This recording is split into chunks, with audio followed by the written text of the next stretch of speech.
You're listening to the Outpost podcast with Dr. Ray Mitch.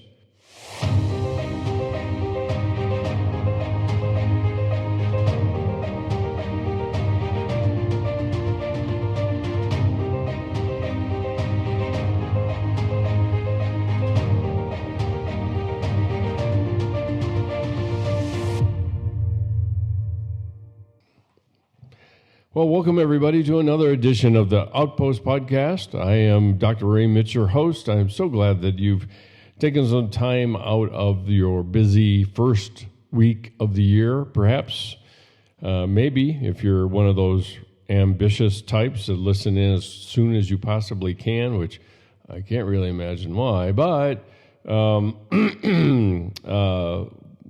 this is New Year's Eve, and we are on the last day of the year. I don't need to tell anybody that. There's probably that piece of quote-unquote news, it's not really news because we all know, right, is met with either a groan, oh dear, that's probably a tame way to put it, but oh my, it's another year to have to face, or relief, I'm so glad that's over, and this is when my phrase that I say often, and usually when I do, my students are rolling their eyes as I launch into it, but hope springs eternal in the minds of idiots and fools. And so and that's what a new year holds, right, is hopes. I don't think they're really hopes. I think that's kind of a bastardization of the word hope, but be that as it may, that is where we sit today. I have a number of announcements that are worth listening through. That would probably be about the only way I can strong arm anybody to listen all the way through a podcast like this on a New Year's Eve. But be that as it may, that is where we're at. So if you are listening for the very first time, this is the Outpost. And the Outpost is really kind of a intersection point because between faith and psychology and spiritual formation. And what we want to do is create a space where the doubters, the confused, the wounded, the beat up and beat down, the bent over and bruised who feel like their lives are a disappointment to God can feel accepted, enough to be known, and even enough, because I mean, in some sense, we have to feel accepted enough so that we can even open the gates to know others as well, and that's always the risk of vulnerability, is that when I open that gate to know somebody else, I'm also opening that gate for others to see me as I am, and that's well nigh a death wish, I think, in a lot of people's minds sometimes. So it may not be a physical death wish, but it certainly feels that way. So we want to be a place where in this podcast that people can meet the biblical Jesus as he is, not as they've been told he is, and can discover who he really is according to him. I think presumably if any of us get our dander up with somebody defining us for themselves and by their own definitions rather than allowing us to do it ourselves, we'd get pretty upset. And I think we do that oftentimes with Jesus as well. So the Outpost is really the voice of SGI, the Stained Glass International, and its mission is to equip, encourage, and empower the next generation to live authentically in relationship to Jesus, others, and themselves. And we seek to develop what I call outposts for the heart and communities for the soul. And I feel, and I hesitate to use the word hopeful, but I feel positive, let me put it that way, because I don't like using words inappropriately, but I feel positive about the chances of us being able to plant outpost communities, outpost groups, in and around the Denver area, maybe even beyond that, Lord willing. So the other ministry, if you will, or the other kind of initiative that SGI has is sponsoring and leading silent retreats for young people, and that is in this area here in Colorado, which isn't too bad of a place to visit. And then again, I am looking always for opportunities to host other silent retreats, to introduce people to silence and solitude as the ancient spiritual practices that they are. They have been a part of our faith since the earliest days, even. Jesus exemplified these same things, and I think we can, in good company, take on doing something like that. So all of these things are the held within the bucket, if you will, of SGI, the Stained Glass International. And we can be found, our digital home is at sgi-net.org. And it too will probably be growing over time as over this year, where we can get a little bit more focused. And I'm not always fighting what seems to be a pretty nasty year in a lot of ways. I did a lot of writing. I don't know about you, but obviously this last day of the year tends to draw us to look back in order to look forward. And just within the last 4 months has been a real challenge. The last episode I did was on the 10th of December. 4 days later, I was in surgery, having a heart issue repaired. And it's really, really amazing what they can do now through something as small and not far from simple, but a catheter that is fed through your veins into the heart and being able to make some repairs there. I have been struggling with a condition called atrial fibrillation for quite some time, and it has only gotten worse. And so that was what that was all about. And there was some recovery, and I am not very good at recovery. I kind of usually ignore most of the instructions. Of course, that's dangerous for me to say that in this setting, because people can hold me to it, and I don't want to be held to it, so leave me alone. So so what I want to talk about today, and it's in light of the day itself, New Year's Day. And usually people kind of crank up and get ready for the turning of a new year. And when we do, this has been ingrained in us all the way back to, and I did a little reading. I've got a stack of stuff that I usually draw from to be able to do these episodes, but all the way back to the Babylonians, that every new year, and their year was different than ours. Apparently there's a pope that put us on the Gregorian calendar, which is January 1, and January was a Roman god, Janus, and so January 1 was the beginning of the quote-unquote new year, and the Babylonians would do this, and they would make promises to their god about what they would change and things to better themselves and relationships and everything else. Sounds familiar. The fascinating thing about that is that as I've been doing my reading, it really is quite amazing about how much we do New Year's resolutions. And there are lots of reasons that I think people engage in for why they do that. And I oftentimes will ask, and sometimes people bait me, and I'm a very reliable fish in that regard. I will always chew on that bait about, what do you think of New Year's resolutions? And I'll basically say, I think they're stupid. But why do people do that? I mean, other than it being ingrained in our thoughts to celebrate a new year, depending on your perspective, there's not much to celebrate sometimes when people look down the road and their perspective of that road is pretty clouded, even dark, and they feel like it's just more the same, so why bother?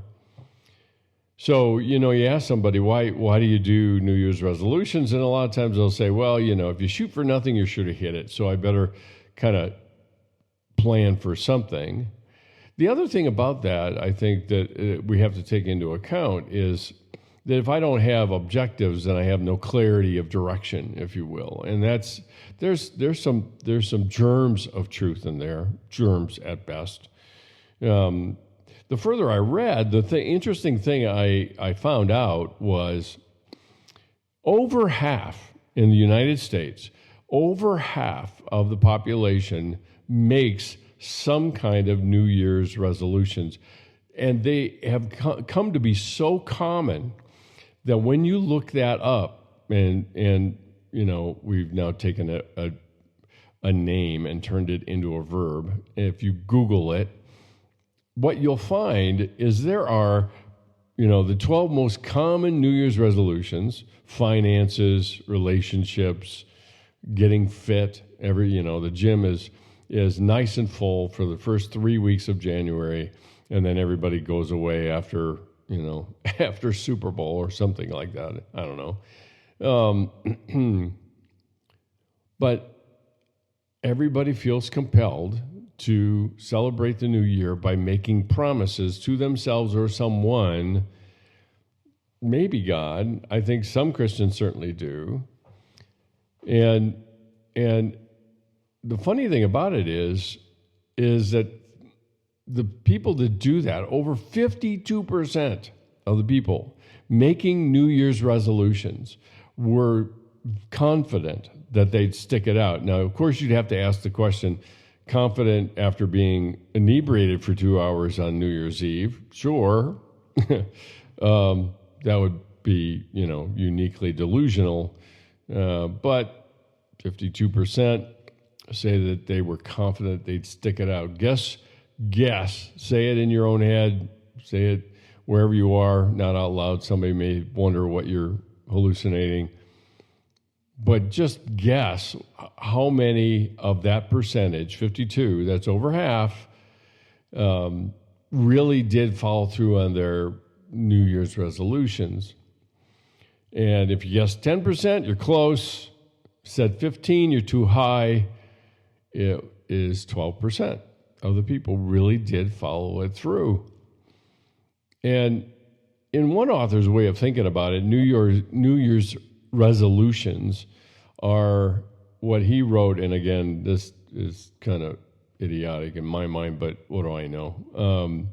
He said it's a triumph of hope over experience, and in psychology we call it magical thinking, and so that's where my phrase comes from. Oftentimes, is that we really do have this thing that we call hope that isn't really hope. It's just this is what I want, and this is the outcome I desire, and I'm going to cast it in the frame of hope. And we do that a lot, actually, with our words. We frame something that we don't know will happen, or we don't know how to frame it, and we frame it in words that we do know. Like, for example, I'll give you a really good pet peeve time, and this is appropriate because then it's the end of the year and I can move on, right? Nope, because I'll probably beat this dead horse for a while.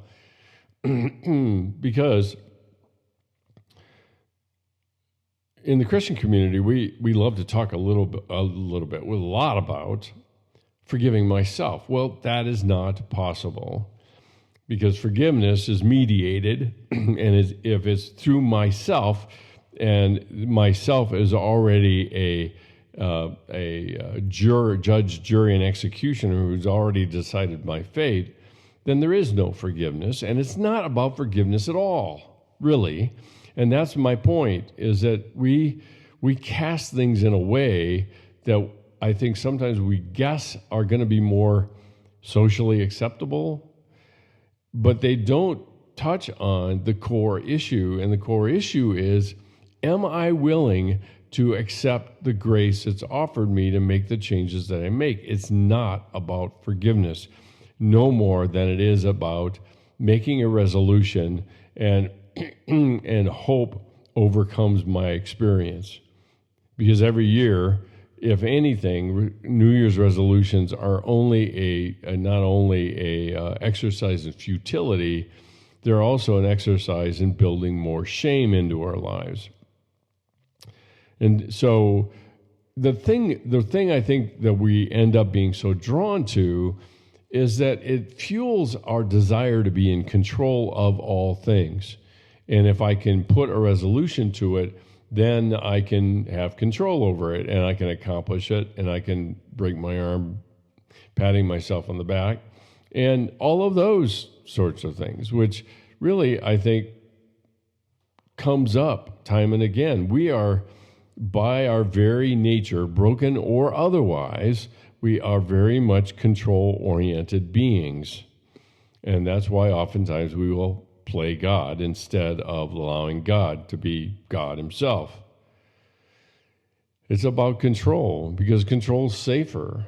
And resolutions allow me to set a goal in mind. I hit that goal and I can feel better about myself rather than whether I make that goal or not is not the point. The point is I'm loved as I am. And we have so distorted and so blown that up that is not a motivation to being loved as I am. I think I have to add something to that. So it's being loved and performing. It's being loved and meeting people's expectations. It's all of those things. And so the bigger topic, the topic I talk about all the time, I know, not only the whole idea of grace, but also, which I just finished for a whole semester of talking about shame. And shame gains its greatest strength and power by never being named. By never being named. And that's particularly true in our lives where we lack the vocabulary, we lack the understanding, we don't frame it. And I've used that word a number of times. I believe, and I see this being a psychologist, is that how I frame the world is how I know the world. It's not a matter of what the world really is. I have to frame it somehow. And when I frame it, what do I use? Words. And words then manage how I react to it. And that's people, and that's circumstances, and that's future, and that's all of those things. So shame is always there. And so it's not a matter of somebody saying, well, just show me where it is, and then I can deal with it, and we can move on, right? And it's like, no, you're a frog in a frying pan that isn't warm enough, and your changes in your perspective of shame changes with it, and then by the time you say, oh crap, it's too late. It's not really too late. It's never too late because we always have this extremely powerful weapon that we don't want to use because it rests on trust and relationship. And I might add, uncertainty. And we really don't like uncertainty. So shame, it should really come as no surprise to us that the very thing that contributes to our sabotage against the thing that appears to be our enemy, shame, and the enemy of shame can be negative self-talk, what some people might refer to as head trash, or whatever you want to call it. We use it against it, if you want to put it that way, if that makes any sense. Let me give you an example. Here's a good example. I have coming up on 2 years old, my youngest grandson. His name's Henry, and it would be very much like me giving Henry a hammer, okay? And I'll make the translation for you in a second, but a hammer, okay? And what happens for a 2-year-old that has a hammer is everything around him becomes a nail. So, Murphy becomes a nail, and the cats become a nail, and the coffee table becomes a nail, and mom becomes a nail in her knee, or any number of things. everything becomes a nail. So we get focused on the tool that we use rather than the need that we have. And so what's the parallel here, or how do I translate that? So in this sense, when I have a problem in my life and shame is part of it, I use shame to address and to attack the nails in my life, the addictions, compulsions, the relationships, the savior complex, all of those things. And ultimately, it's all behind it. So if I'm going to use shame to fight shame, what are my chances? Like 1 in a million. I'd say 0 in a million, just to sidestep the phrase from Dumb and Dumber. You mean 1 in a million? You mean that means I have a chance? It's like, yeah. But it's ironic. We get fooled into believing, and that's the voice, that's the whispers of shame. We get to use shame against itself and hope that it works. And it oftentimes when I talk about this, I am reminded of the definition of insanity. I don't know who said it. I think that's been lost to the annals of time. Sometimes I've seen it be attributed to Albert Einstein. I'm not sure who said it, but everybody knows it, right? The definition of insanity is doing the same thing over and over again, expecting different results. That is us with shame. And the remarkable thing for us as Christ followers is it never occurs to us, or it occurs to us, but it's such an uncomfortable topic to use grace against it instead of force on force. It never really occurs to us, it seems. And so I would suggest that if you're going to a party or you're hanging out with friends tonight and somebody says, "So what's your New Year's resolutions?" Excuse me. You'll see a remarkable display of insanity shown you tonight with those New Year's resolutions. And that's something to keep in mind, I think, is we engage in New Year's resolutions for our benefit, not for the benefit of any achievement, because we want to feel like we're in control. And that's, it rarely works that way. And if anything, by the time we get around to it, by the end of January or early February, and these things have gone by the wayside, and we're saying, well, there it is again. I blew it again. I can't do it right. And the shame is sitting in the corner, rubbing his hands and saying, I got him. And that's the story of year after year, nothing changing. And I see that, like I said, name your problem, whether it's an addiction or whatever it might be. There's this vicious cycle that people get caught in, and the engine behind it is shame. So what do we do, right? I mean, why to leave you hanging? This is the last day of the year, and you're looking at a clean, quote-unquote, clean slate. It's never clean. It has shadows of all sorts of things left over from 2023. But what should we do? And maybe it isn't so much what we should do as what we should cultivate in ourselves in 2024.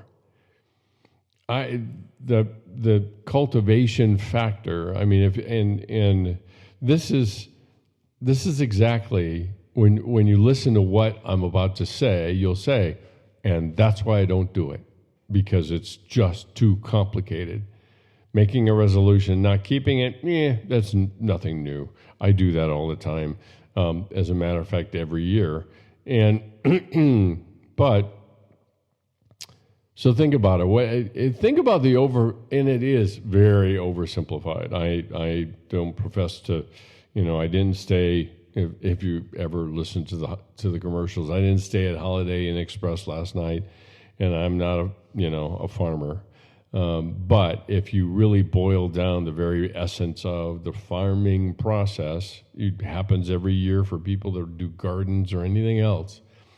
And, it starts with cultivating the ground and preparing it. You throw plants into a ground that is not prepared.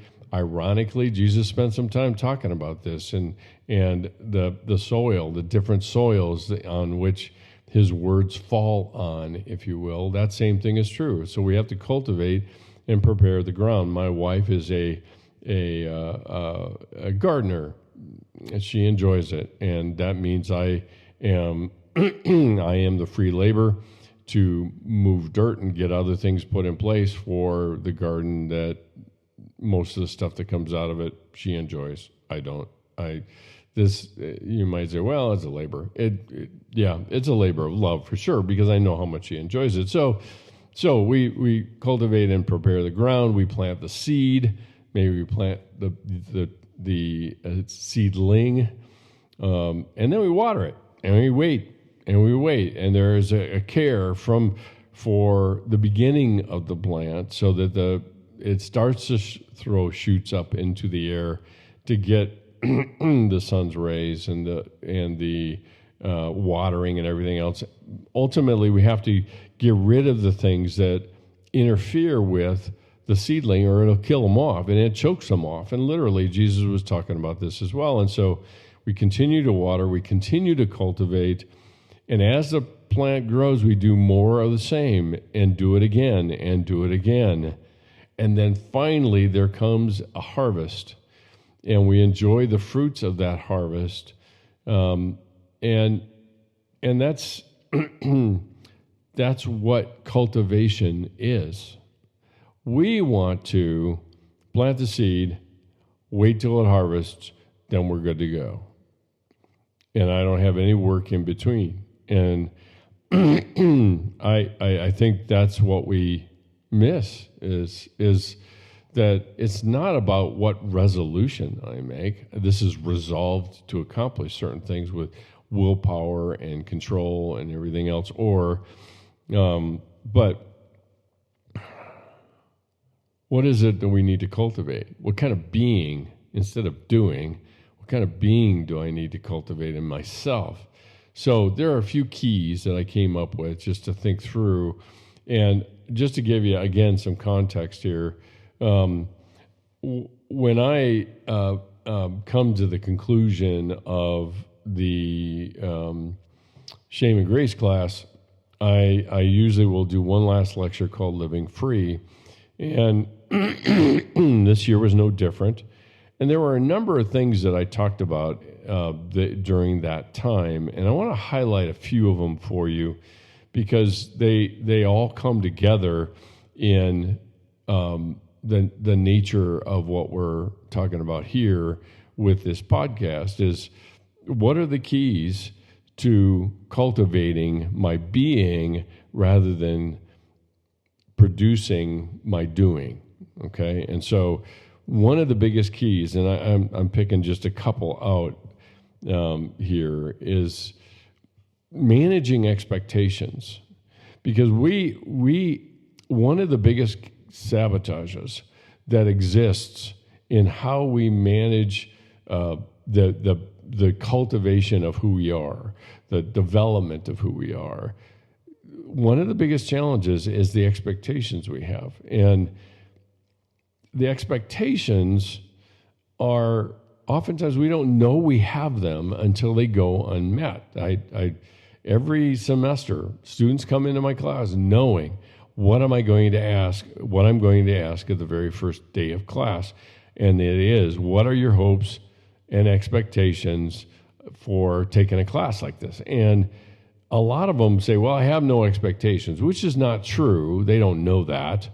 But I know from just having returned from the end of a class, it's like, this certainly wasn't what I expected. I don't know what I expected, but this wasn't what I expected, which means that I do expect something.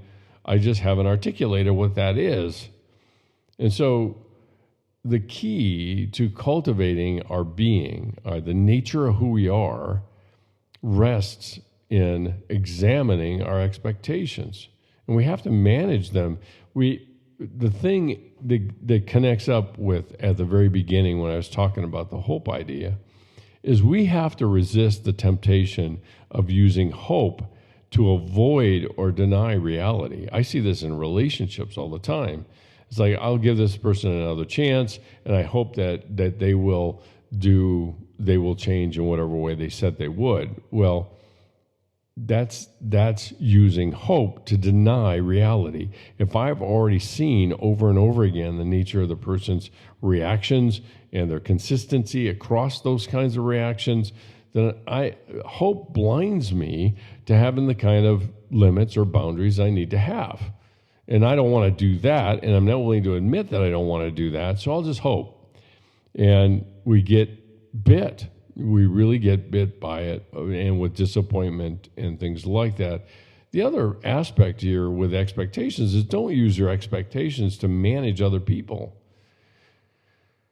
If you're not going to take the time to identify what your expectations are, but then it comes out in the questions you ask or the statements you make, and the other person walks away dejected, saying, well, I guess I never get it right because I'm not hitting the target according to me.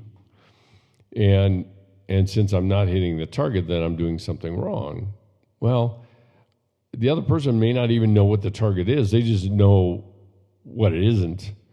And that's not a definition. So the other part of this that I think has to be addressed in terms of managing our expectations for the future and going into the future is preparing for disappointment and being disillusioned. That is, unfortunately, a part of being human.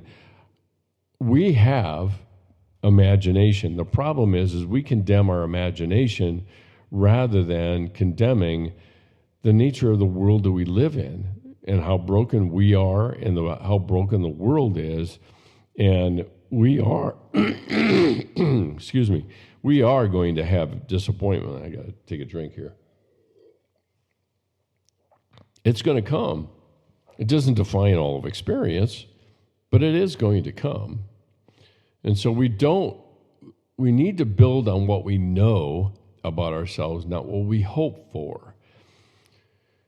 That does not mean, let me be real clear, that doesn't mean you don't have a plan or you don't have some targets that you're going to shoot for. Absolutely. That doesn't deny that. So don't run out on the other end and say, I just heard this person say that we don't have to have any targets, or we don't have to try to accomplish anything. It'll, quote unquote, just happen. No, it won't.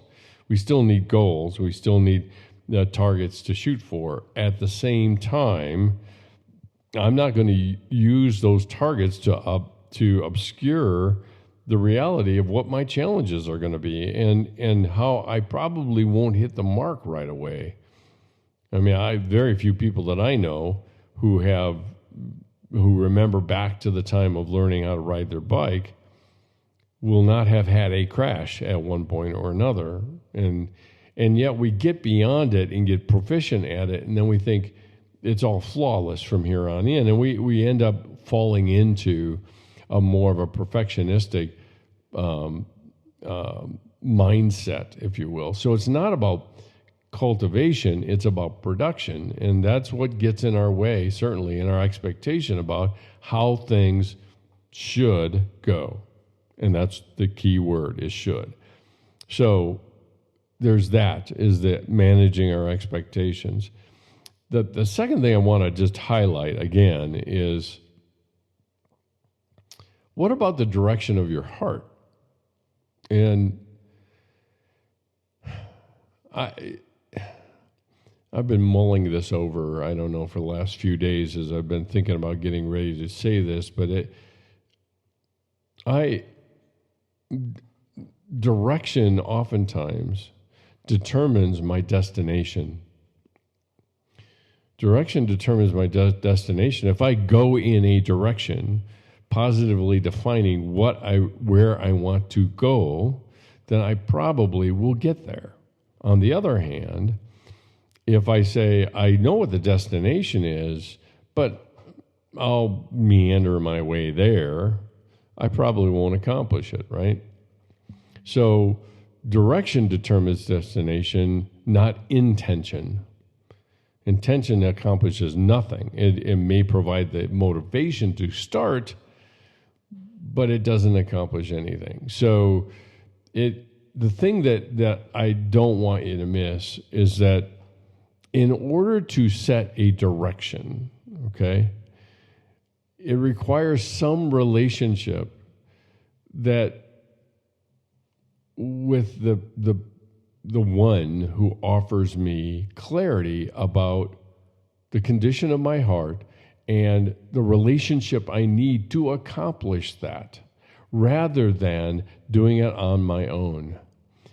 I have one of the assignments that I give students in the Shame and Grace class is a self-study, the operation, what they've learned about shame and how it's operated in their own lives, and then also just how has grace operated in their lives and what they have seen, and how does it enter into their relationship with God and things like that. And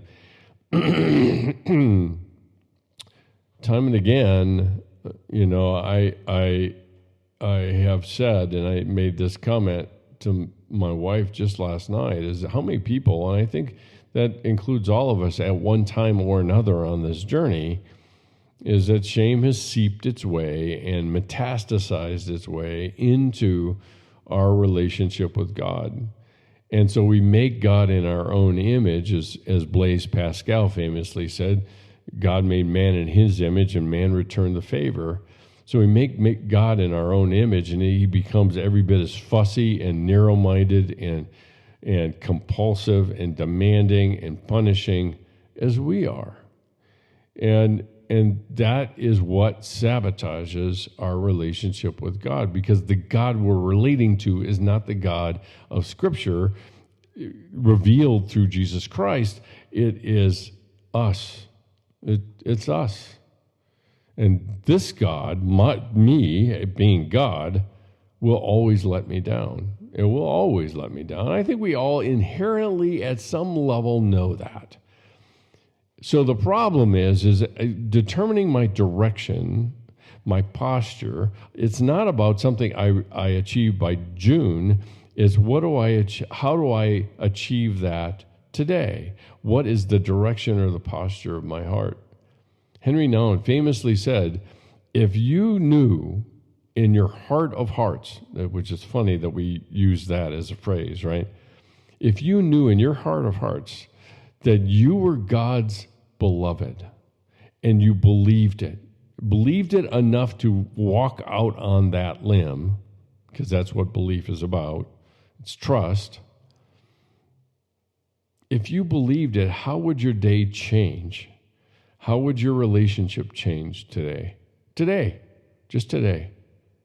It's just one day, one step, one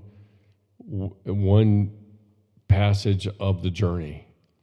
And so it requires trust that we say we have, but we act as if we really don't. And that's the backdrop to what we're going into today, is a lot of New Year's resolutions and blah, blah, blah, blah, blah, whatever. The other thing I'd mention to you is, as how do you define freedom?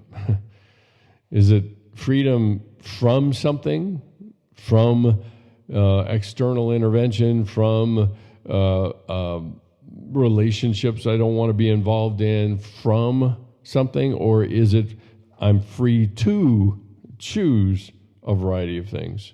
Is it that? And that we crow, certainly in this country, we crow a lot about and rhapsodize about freedom. But there's a lot of people that if I push them hard enough, they'll say, no, I'm not very free at all. I am bound by and if they figure it out, the voice of shame, I'm bound in my cell. I'm happy in my cell. It's comfortable. I know everything about it. I know all the expectations. I know all the rules of engagement. I know everything that I need to know about it. That's the way it is. I got it. And it's it's freedom to choose to leave the cell, right? Versus freedom from anxiety or discouragement or things like that. And so there's just more to that, and I certainly will be releasing that at a future point in time. So that's it for today. This is one of the rare days that I do my podcast during the day. Usually it is it's dark outside, and my blinds are not pulled, so you can see it's nighttime. But some end of program reminders here that I always do. If you have questions or I've triggered something or whatever, please feel free to send me a message, whether that's on Instagram or you can do it on the website. There's a contact page where you can make contact and ask questions and post some things there. There is also an opportunity that when you hit the website at sgi-net.org to subscribe and to become part of the community and to find out what's going on. Lord willing, we're going to have a newsletter that will be coming out once a month or so, just to keep you informed of the developments, the silent retreats, the upcoming topics in the podcast, to new resources and content available on the website. All of that is available there as well. The other one that I've mentioned time and again, and this is a great time because tomorrow's January 1, and so we can move into a new year, is a digital devotional that I put together many years ago with a couple of friends of mine, called Setting New Boundaries, and I've turned it into a digital format. So you can get a email once a week for the entire year, and you can be reminded of setting new boundaries and healthy relationships, and what you see in yourself are very much all a part of that I think are worth paying attention to. It is a great resource. It is $25 for a semi-annual, 6 months, $5 a month, $25 for 6 months, or $50 for a whole year, and you'll get one every week. If you want to follow us on social media, you can find us on Instagram at SGI_international.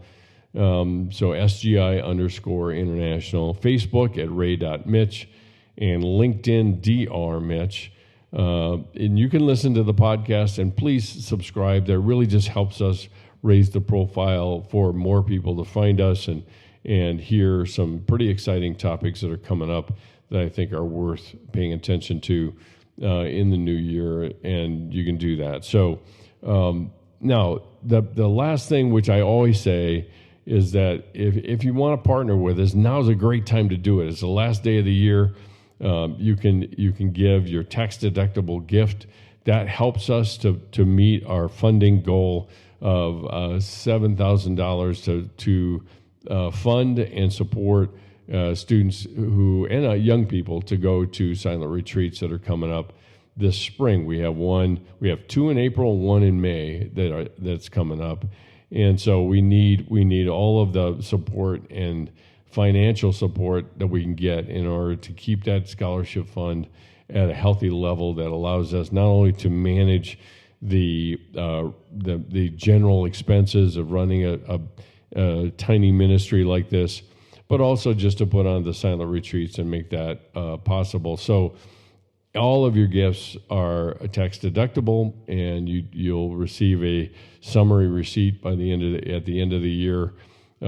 Actually, what that means is early in January to summarize if you've given to us before. So if you want to do that, we would be ever so grateful. If you want to give us a physical or send us a physical check, you certainly can do that as well. Just send it to SGI, P.O. Box 322, East Glen, Colorado. 80601 is the address for that. So please join us in that regard and help us out in that regard as well. Oh, I'm sorry, 80614, not 80604. So now, one last thing, and this is what hopefully will make this worth your while listening in. There are some big items coming up. Probably one of the first ones is a podcast on which I was the guest. It's a former student, a guy by the name of Josh Korak, that is a therapist here in Broomfield, and he has a podcast called Care with Korak. It's Korac, and you can find it on iTunes or Spotify, or you can come to the website at sgi-net.org. I'm going to get good at saying that over and over again. So you can go to the Outpost media page, and at the very bottom, you'll actually be able to listen in to what that interview is about. I talk a little bit about grace and shame, and those seem to be the major topics of my life right now. So there's that. That's one thing. If you want to find out more, you want to listen to it, it's on the website. You can listen to it there, or you can find it on iTunes or Spotify, whichever. So the big bogey on the radar, and it's approaching fairly quickly, is the brand new book that I am publishing called Seasons of Our Grief. The publication date will be January 16th, 2024. And so you can pre-order. The link will go live on our website at sgi-net.org.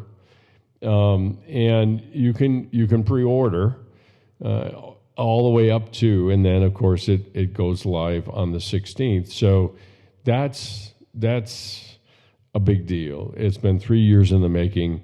There's been a lot of blood, sweat, and tears, literally, that have gone into doing that book. There's more to come. I am more convinced than ever that I probably need to release another book as a companion to that. I don't know what that looks like, but it is coming up that way. So mark it on the calendar or pre-order. You can, again, Amazon is accepting pre-orders at this point in time, and you can do that either through Amazon or you can do that on the website. Like I said, the link will go live on the 2nd of January.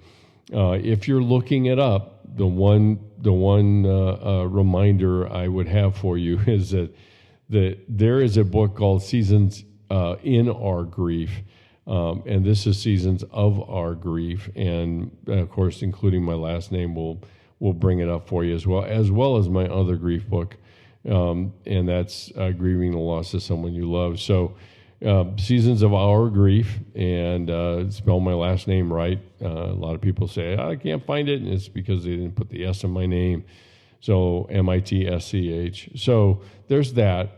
There is a big emphasis, like I already mentioned, of over the early months of the year in 2024 to develop and continue to develop and grow our scholarship fund for the silent retreats.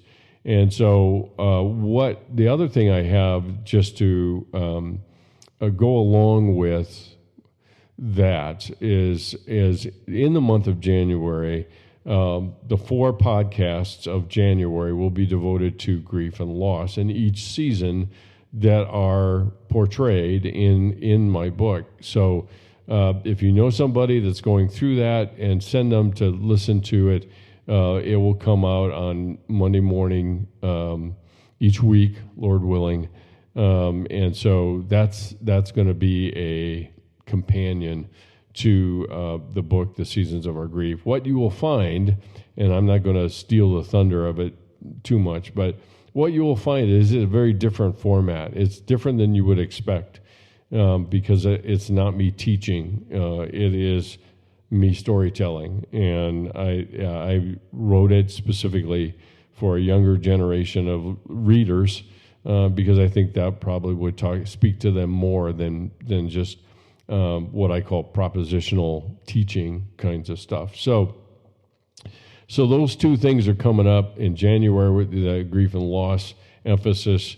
The book launch is going to be on the 16th, and there will be other announcements and things that either if you subscribe to the newsletter, that will keep you informed of what's going on there and what other marketing efforts we're engaged in to try to raise the profile of the book and have more people be exposed to what's in it. The other thing is, as I said, is to continue to develop our scholarship fund. And what I have, and I want to show you, is, and if you're just listening to the audio, then you may want to go to the website just to see it. But I've developed something that I think is kind of fun. I am an armchair graphic designer, and it's very basic. If I were a golfer, I'd be a duffer. But that's what this is. Let me hold it up to the camera so you can see it. It's a little window or water bottle sticker. It is available for order, and I'll hold it up there real close so you can see it nice and clear. And on it says at the top, esse quam videre, and it's a Latin phrase that means to be rather than seem. And that's what that phrase is. And so second line below it says Outpost for the heart. And then, of course, it's portrayed with a small outpost and sgi-net.org. So if you want to put that anywhere that other people can see and prompt some questions, you can point them in our direction. These are $5 on the website. That will go live for request and mailing the January 2nd as well. There's a number of things going live on the 2nd of January that you'll find there. So, excuse me. So there's that. That's the sticker. It is 4 inches in diameter. This one's a little small. But I will. We're going to get a whole nother set here. This is a 3-inch one that I have, but we'll have a 4-inch one that if you'd like to have a smaller one, you're welcome to it as well. But all of the effort there in fundraising is for the operating expenses and the silent retreats that are coming up, so we can support and make it possible for young people to engage that and be involved in that. So I think that's it. Goodness, that's enough of the housekeeping stuff. If you're interested, just like I said, DM me on Instagram or anything else on the website at sgi-net.org. We'll get that nailed down in your head one way or another. So thanks so much for joining me. I'm so glad that you took some time out to listen in this first week of the new year. And I look forward to seeing you back. And until that time, love ya. Later.